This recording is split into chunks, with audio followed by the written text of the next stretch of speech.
Hey guys, welcome back to my next video. It's been quite a while since I've actually done any drawing on camera. I've been relying a lot on book preview videos recently just because I haven't had much time free. So I recently got hold of some Ohuhu fine liners. It feels really weird saying that brand. I'm not sure if I'm pronouncing it right. I had to actually go and watch some other videos to see how other people were pronouncing it. But yeah, I got these fine liners or inking pens, whatever you want to call them, because I wanted to test them, see if they worked well for markers, obviously. For those of you who are unaware, the brand, I don't want to say the name, Ohuhu, are well known for markers, sort of cheaper alternatives to Copic markers that are supposedly just as good. So you would hope that the inking pens that go with them would be marker proof.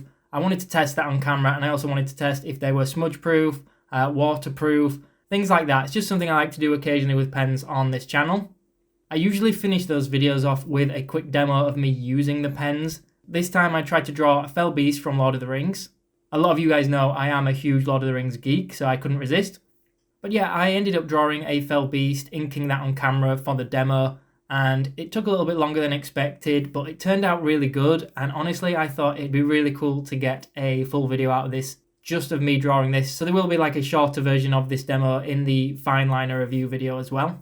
But for now I thought it'd be cool to show this on camera and just talk about the techniques that I'm using. With it being an inking pen, that means mainly hatching, cross-hatching, certain things like that. You could see from the beginning I already had my sketch drawn out in pencil. I just used a 0.5 mechanical Pentel pencil. It's a Graph Gear one, so I'll put a link in the description box below and on the screen if you want to check out my video review of those. They are some of my favourite pencils. I got my rough sketch in, and once I was happy with that, I started recording the inking stage. The pens came in a range of sizes, so there's like brush pens and then, 0.05 all the way up to, 0.8, for example. I go into that in the fine liner video, so I won't talk too much about it, but for this one, I actually ended up using mainly the 0.05, the 0.1, and then the 1. So just 3 different thicknesses, mainly to get different line weight. So you'll see I'm using the 0.1 for most of the video, but then at the end, I like to go over some certain lines to give it more line weight, thicken it up a little bit, especially on one side where the shadow would be, or if I want it to stand out a little bit. So you'll see me using the bigger one at some stage. You'll be able to tell because it looks more like a felt tip.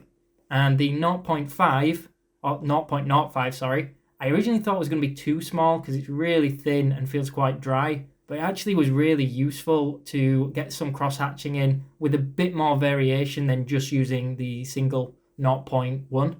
I'm confusing myself with all the sizes here, but hopefully you can see what I mean on camera.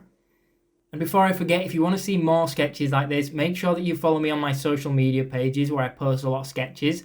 As well as that, it's worth checking out some of my other videos. So I do have a sketchbook tour video, and I think I drew a Fellbeast in that one as well. And if you're a Lord of the Rings fan, there's a lot of Lord of the Rings sketches in there as well, so definitely check that out. Whilst we are on the subject of Lord of the Rings, I do also have a lot of book preview videos for various Lord of the Rings and Middle-earth art books.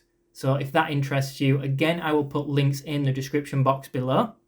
And the trick when it comes to inking and things like that is really achieving different values within darker areas without just blocking it in completely black. So that's where your sort of hatching and cross-hatching comes into play. You can hopefully see that, especially when I filled in that black area of the mouth.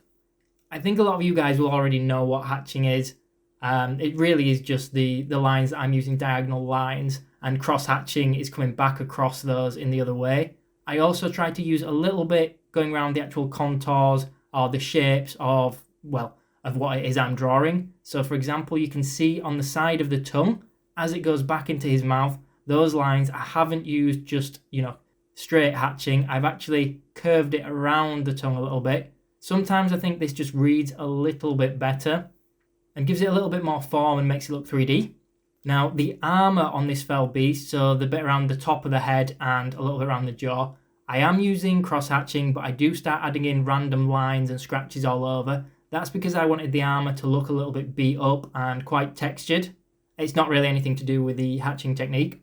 I've always wanted to do a video talking about cross-hatching though, so if it is something that interests you guys, I could do like a real-time tutorial. Going into a little bit more detail, this is more of a watch me draw whilst I narrate it and ramble on. So definitely leave me a comment below and let me know if that is something you're interested in. And even if it's not, let me know what other videos you guys do want to see next. The sketchbook itself that I'm using here is actually just a small A5 cheap one from a local shop called The Range. Those of you in the UK will probably be familiar with it. I don't know if you guys in other countries have that, but it's basically like a £3 sketchbook and it's got 100 sheets of paper in, and honestly they're really thick, they're really good quality. I would put links to them in the description box for you guys, but I honestly don't know whether you can buy them online or not. So at this point you can see I am nearly finished. I've already started going in and adding some of the thicker lines, and I'm finishing it off with more hatching just to create shadows, especially on one side of the creature.